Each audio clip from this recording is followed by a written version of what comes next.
Welcome to the NaXum podcast. Today is another episode of Jobs to be Done. When you look at technology for any business as a professional, you're always looking for the platform to solve a job at your business. In today's reflection, let's unpack client sales system. Ben, what would you like to share on the topic? So compliant selling systems is really important thought and just the framework how to win in the marketplace and not get in trouble with government organizations or other places because of whether it's illegal claims or promises or just even false expectations.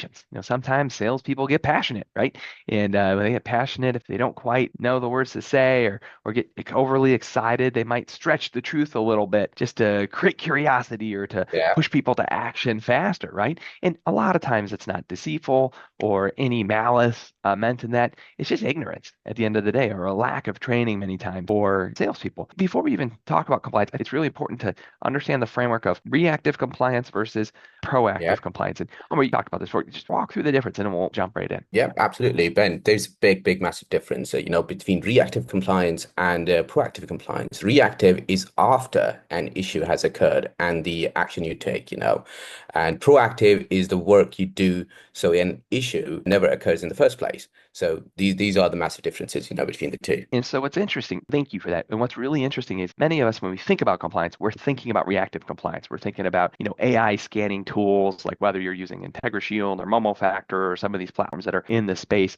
where it's scanning the internet and AI is translating videos and telling you who's saying things they shouldn't say about your brand, right? That's all the stuff you do almost too late. And you have to do those things. You can't not do those things. You can't mail it in on reactive compliance, okay? Because people will say whatever they want to say. At the end of the day, at times you do need to address it, whether it's a training issue or whether it is someone doing something deceitful in your world. But the real work to be done to kind of cut off the dragon's head before it becomes nasty is to do the work to do proactive compliance. And that comes into building a selling system that works. I mean, how many times have you put in all this work into a corporate selling system and released it to your affiliates or released it to your sales representatives, and then they didn't use it? And if Yeah, you were honest and you ask them, hey, gang, why aren't you using this thing I built? They might say, it's hokey or yeah, it didn't work when I used it. And not that the software didn't work, but the messaging didn't work in the marketplace. Like as I said the things you told me to say to prospects, it yeah, didn't move them to action. It didn't get them to say, oh, I want to try that. So your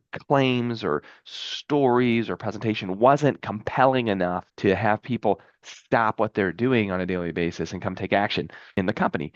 And you have to hear that. That becomes your responsibility as a corporate team that when you build out tools, when you build out systems, that A, you're modeling appropriate behavior of here's how to share compliantly for a company. Here's how to share on social media compliantly for a company. Here's what to say in a phone call and be compliant for a company. But more importantly, gang, it has to work. You have to understand yeah, that, like, even if you put in the compliant sauce, right? yeah, If your sales reps go to the marketplace and say what you told them to say and it doesn't work, they're not going to say it very long. They're going to move back to whatever claim or hook they could say that got them sales yeah, because they want to get paid.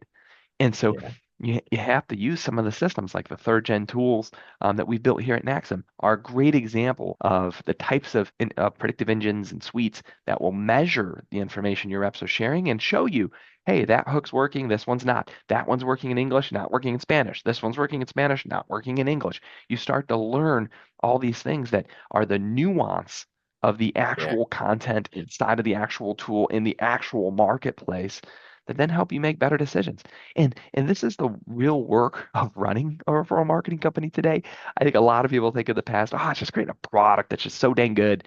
Everyone wants to share it. And yes, that is critical to your success. But the real work after that, after you've created the dream product experience, after you've created the dream service experience where the customer just loves it and can't help but tell all their friends about it, right? Is the way you model appropriate behavior to share. yeah. If you're looking for more information about NaXum itself, go to www.naxum.com, or if you want to view our most recent studies, go to www.naxumtour.com and take a look there.